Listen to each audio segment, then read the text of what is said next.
tak sedikit pula para pelajar mengatakan,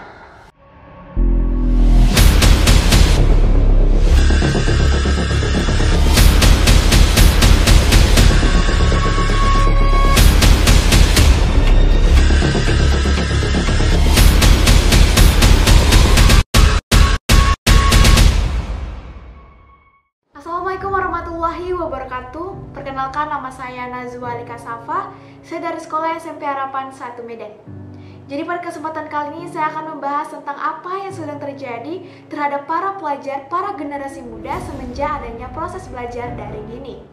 Saya juga seorang pelajar dan mungkin saya juga ikut serta merasakan hal tersebut. Setiap hari kami bangun pagi dan bersekolah, tetapi sekolah dari rumah atau disebut dengan sekolah daring. Di bulan Maret kemarin kita diberitahukan bahwa sekolah daring diperkirakan hanya 2 minggu, tetapi sekarang sudah 7 bulan lamanya. Mungkin di 2020 yang singkat. Banyak kejadian-kejadian baru yang terjadi selama sekolah daring ini, seperti siswa absen lalu tidur lagi, lalu tugas yang diberikan guru selalu banyak dan bertumpuk. Tugas yang bertumpuk membuat kita stres. Ya, saya juga merasakan hal itu. Banyak sekali masalah yang kita alami selama masa pandemi ini, seperti stres. Stres ini adalah masalah utama para pelajar di masa pandemi ini, dan saya juga ikut merasakan itu. Lalu overthinking, anak-anak muda sekarang sering memikirkan apa yang tidak harus mereka pikirkan. Dan penyebab selanjutnya sering sekali saya dengar, yaitu tugas selalu bertumpuk dan berlebihan. Ya, mungkin itu benar. Anak-anak SD, anak-anak TK sering mengeluh atas tugas yang diberikan guru selalu banyak, sehingga mereka merasa bosan. Kami juga sering merasa bosan ketika ada tugas-tugas yang diberikan selalu banyak.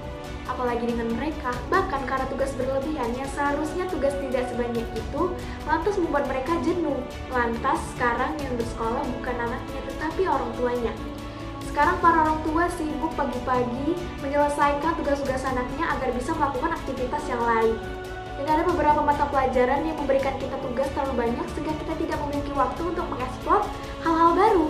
Tapi menurut saya semuanya bisa kita jalani, tergantung bagaimana cara kita membagi waktunya.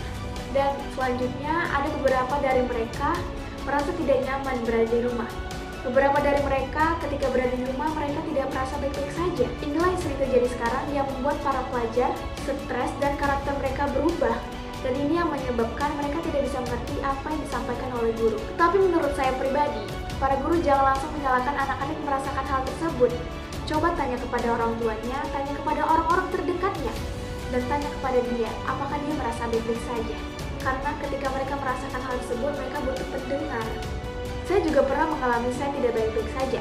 Akhirnya pada suatu hari saya kacau dan membuat semua materi yang diberikan oleh guru tidak dapat saya mengerti. Terkadang mental kami perlu istirahat. Memang ini didengar cukup sepele, tapi sangat penting. Dan saya juga pernah berpikir, buat apa sih belajar banyak-banyak? Kan jurusan yang saya ambil cuma satu. Buat apa sih tiap hari belajar? Emang buat saya bahagia? Buat apa sih tiap hari menghitung pergerakan mobil? Buat apa sih apel jatuh saja dihitung? Emang berguna? Emang nanti di masa depan terpakai? Saya pernah berpikir seperti itu. Namun sekarang saya sudah mendapatkan jawaban atas pertanyaan-pertanyaan saya. Belajar adalah cara kita berpikir maju. Belajar itu bukan hanya di sekolah, tetapi dimanapun. Hingga kita tua nanti pun kita tetap belajar. Belajar sebenarnya bukan hal yang sulit, tetapi kita mengapa selalu mengeluh setiap belajar?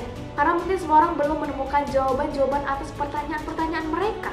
Tapi teman-teman semua, kita semua pasti punya permasalahan. Dan permasalahan ini ada jalan keluarnya. Tetapi cara menemukan jalan keluarnya itu dengan cara kita berpikir. Bagaimana kita bisa mengambil suatu tindakan tersebut. Dan sekolah mengajarkan kita bagaimana kita berpikir lebih maju. Dan kita bisa mengambil keputusan dengan bijak dan benar. Semua pelajaran yang di sekolah itu merupakan pelajaran pertama untuk kita menuju dunia yang lebih luas. Dan kalian harus bisa membagi waktu, menghargai waktu. Karena waktu adalah penentu ketika kita bertindak. Saya ingin memberi saran kepada Bapak Ibu guru semua yang sedang memberi materi kepada murid-muridnya. Yang pertama, mungkin pemberian materi secara bertahap akan lebih mudah dimengerti dibanding pemberian materi secara langsung dihabiskan. Karena apabila Bapak Ibu guru semua memberikan materi secara bertahap, otak kami tidak akan kesulitan menyerap pelajaran tersebut. Dan pelajaran ini akan lebih efektif ketika semua siswa tidak merasakan bahwa belajar ini tidak membuat mereka tertekan. Terus yang kedua, sekarang kita bisa berkreasi dengan teknologi. Dan kami para pelajar Indonesia Berharap kepada Bapak Ibu semua agar bisa memanfaatkannya. Karena semakin seru pembelajaran yang diberikan, akan lebih mudah kami mengerti. Dan kami akan turut senang dalam pembelajaran Bapak Ibu Guru. Mari kita buat pembelajaran ini menjadi menyenangkan bukan membosankan. Karena pembelajaran yang menyenangkan secara tidak langsung menyerap lebih cepat atas apa materi yang diberikan. Yang ketiga, kami anak muda butuh motivasi dari Bapak Ibu Guru semua agar kami bisa mengerti dan tahan atas dunia yang tajam ini. Karena selama belajar daring ini banyak waktu untuk Bapak Ibu Guru untuk pergunakan memotivasi kami agar kami lebih giat dalam proses belajar. Oleh karena itu teman-teman semua, jangan jadikan pembelajaran daring ini menjadi pantangan kita untuk meraih mimpi. Ubah mindset kita lebih positif agar apa yang kita lakukan berdampak positif untuk kita dan orang lain. Kita yang masih diberi kesempatan untuk bersekolah, ayo kita belajar. Jangan malas dan tetap harus bersyukur. Dan teman-teman semua jangan lupa tetap menghargai waktu, karena hari ini tidak akan bisa terulang lagi. Kita selalu berterima kasih kepada Tuhan dan diri kita atas apa yang sudah kita lakukan. Karena ketika kita menghargai diri kita, hal positif apapun yang kita jalani akan lebih gampang kita jalani. Jaga kesehatan dan mental agar masa depan dipegang oleh generasi yang berpikir aktif, inovatif, dan berpikir positif agar negara ini tidak jatuh kepada orang yang salah.